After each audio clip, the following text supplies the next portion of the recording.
खैबर पख्तूनख्वा के दीगर अजला की तरह नौशहरा में भी पेस्को के आल पाकिस्तान वापडा हाइड्रो इलेक्ट्रिकल वर्कर्स यूनियन के इंटरनल इंतखाबात मुनक्किद हुए, जिसमें नौशहरा पेस्को के 10 सब डिवीज़न के मुलाजिमीन ने अपना हक राह दही इस्तेमाल की।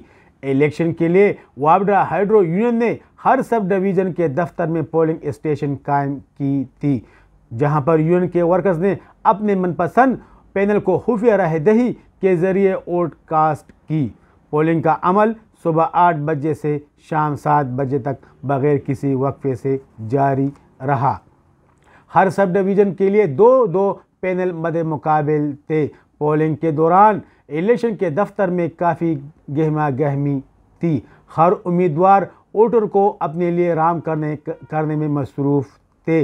इलेक्शन का अमल मुकम्मल होने के बाद इलेक्शन कमीशन ने वोटरों की गिनती करते हुए कामयाब होने वाले उम्मीदवारों के नामों का ऐलान किया।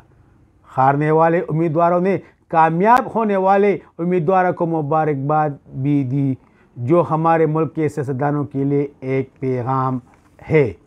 कामयाब होने वाले उम्मीदवारों की हामियों ने जश्न भी मनाया। इस सिलसिले में यूनियन के अहदेदारों ने वर्कर से अपने खिताब में कहा कि इंटरनल यूनियन इलेक्शन एक जमहूरी अमल है, जिसमें हर वर्कर्स खुफिया राह दही के ज़रिए अपने लिए एक ऐसा उम्मीदवार का चुनाव करते हैं जो उनकी हुकूक के लिए हर फोरम पर आवाज़ उठा सके।